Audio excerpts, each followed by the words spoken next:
Welcome to this podcast from Evershed Sutherland, which is our latest Brexit update. I am Claire Stewart and I'm a Principal Associate in the commercial team in London. Before we start, can I just draw your attention to this disclaimer? So this is our last Brexit update before the UK leaves the EU, but undoubtedly it won't be the last update we do on this subject. For the UK's exit, we have three key documents, or four if you count the European Union Withdrawal Act 2018. We have the European Union Withdrawal Act 2020, which received Royal Assent last week. Our 2018 Act, we have the withdrawal agreement between the UK and the EU, and accompanying that agreement is the political declaration between the UK and the EU. We also have key dates. 31st of January, which now in statute, UK statute, is the UK's exit day, the day when the UK ceases to be an EU member state. We also have the 31st of December 2020, which is the end of the transition period agreed as part of the withdrawal arrangements. For us as legal advisors, there are two key definitions now in statute, and they're found in the 2018 Act as amended by the 2020 Act. The first, as we mentioned, is exit day, which is 11 p.m. GMT on the 31st of January 2020, and the second is IP completion day, which is 11 p.m. GMT on the 31st December 2020. And as I said before, that's the end of transition. There will be other key dates during this year as part of the trade negotiations between the UK and the EU, and there's already been a flurry of documents and announcements of negotiating positions. So the only date I'm going to mention now is March, which is when the EU says it will start negotiations, using February to brief and take on board views of individual member states. Potentially the 1st of July 2020 could be a key date, as that is the date when any agreement by the UK and the EU to extend the transition period must be made. More on that later. So one of the key points of the withdrawal arrangements is the transition period. This slide shows you the text of the actual wording of the withdrawal agreement and also the wording of the UK legislation that deals with the transition period. So the withdrawal agreement says that Union law, that is EU law, shall be applicable to and in the United Kingdom during the transition period, whereas the approach of the UK legislation is to repeal the European Communities Act 1972 and then immediately save its effect in domestic law during the transition period. Now, just one point I want to make here. We talk about a transition period. This is because the withdrawal agreement calls it that, although that agreement also talks about a transition or implementation period. UK legislation and the UK government refer to this only as the implementation period. Neither of these terms accurately describe the effect of this period. But this slide shows you the legal structure. Looking in more detail at the European Union Withdrawal Act 2020, this slide sets out what it does. Key for us is the following. It makes heavy amendments to the European Union Withdrawal Act 2018 so that the domestication or transposition of EU law into UK law now occurs on IP completion day, which, as I mentioned earlier, is a key definition for us going forward.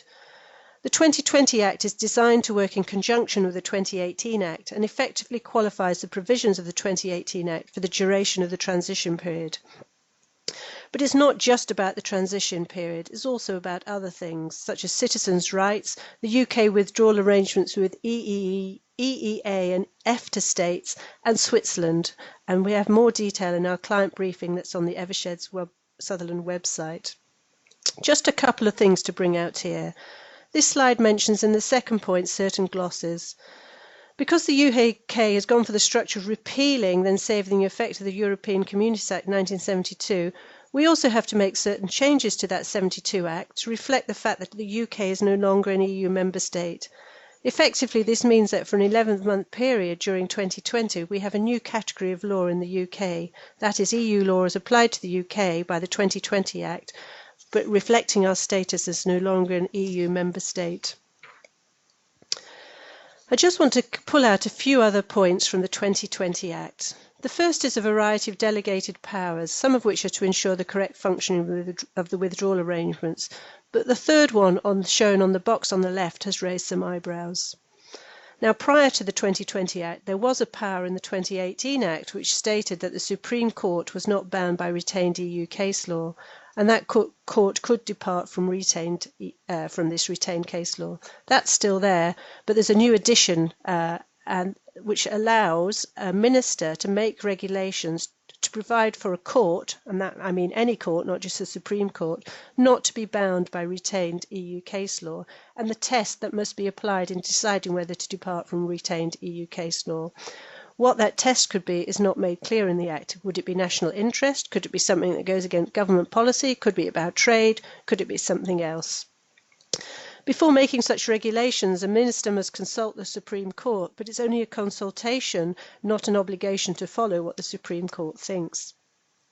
However, and importantly, this new power is time limited, so no regulations may be made under this new power after the end of the transition period. So this is effectively government giving statutory direction to the courts where they feel that EU retained case law is no longer something that should be followed. The question then being on what grounds will the government seek to use this new power, where case law no longer matches their policy? Remember, they haven't got long to exercise it. On the right-hand side of the slide, we refer to section 33. I mentioned earlier in this podcast the date of 1st of July 2020 being potentially a key date. That is because in the withdrawal agreement, it's the deadline for requesting an extension to the transition period, but the 2020 Act expressly prohibits in this section a minister requesting an extension. Unless this section is repealed later, then any extension to the transition period could be successfully challenged in a UK court. This slide sets out certain things that the 2020 Act does not do. For example, there is no power in the Act for Parliament to have a role in shaping the UK's proposal for future trading relationships. This was in an earlier version of this Act when it was a bill, and it was there because prior to the general election, the Conservatives wanted to gain the support of certain MPs. Now they no longer need the support of those various MPs, then those provisions have gone. Nor is there any commitment within the 2020 Act to maintain any particularly regulatory level going forward. Excuse me. And that brings us nicely on to the UK-EU future trading relationship. So you may remember that back in October 2019, alongside the renegotiated withdrawal agreement, there were changes to the text of the accompanying non-binding political declaration. And it was this declaration that set out the framework for the negotiations between the UK and the EU. The most significant change was a watering down of previous language on the depth of the future relationship, so that now the declaration aims only for a free trade agreement and not a free trade area. So that means that goods will be subject to checks for rules of origin. It will not be frictionless trade. Nor is there any commitment in the political declaration by the UK to align with pre-existing EU rules in certain regulated areas. And by align, we mean ensuring common standards would not be reduced below the level applicable at the end of the transition period. That is not to say that alignment may not occur, only that the UK is not agreeing to any binding commitments in this respect. There's no change in the political declaration to the framework for negotiations on services. This remains only as a stated aim that the parties should, and I quote here, aim to deliver a level of liberalisation in trade and services well beyond the parties' World Trade Organisation commitments. However, there's been no statement from the current UK government suggesting that this is something they will pursue in 2020, and the Director of the European Commission's own Trade Department has said it is not a cliff-edge threat if the future EU-UK trade agreement does not cover services. So what can be achieved in 11 months of negotiation? If the UK were requesting a comprehensive trading agreement with the EU or an arrangement that involved regulatory alignment commitments, there must be significant doubt as to whether this type of trade agreement could be both negotiated and duly ratified within this timescale. If the UK is only pursuing a basic goods-only arrangement with the EU, this doubt may be reduced. On 21st of January, the Director of the European Commission's Trade Department said that EU-UK negotiations would not be done by the end of the year, as the UK hopes for, but that the priority would be to avoid a no-deal scenario on tariffs and focus on cliff-edge issues, where the absence of agreement by the end of this year would cause problems. A presentation by the Commission on the same day envisaged the future trading agreement taking the form of a single partnership agreement comprising sub-agreements on economic, security and other questions.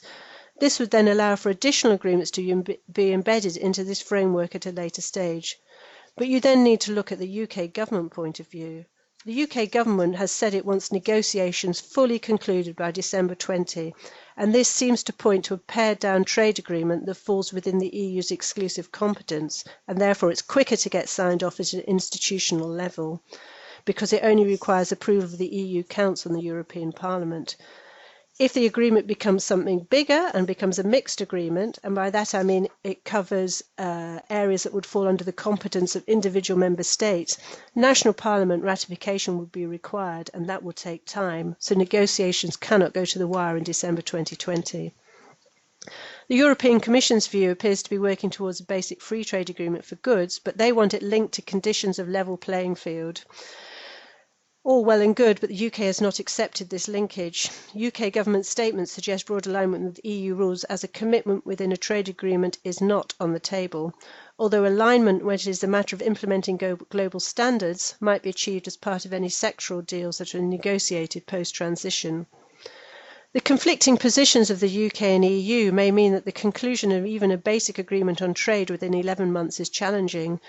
As the UK will be in a position post-transition to deregulate, we expect the EU to continue to focus on its requirement for level playing field provisions to ensure that the UK's future behaviour does not give it a competitive advantage. This seems to directly challenge the current UK's government attitude to other trading relationships. So what do these conflicting positions mean?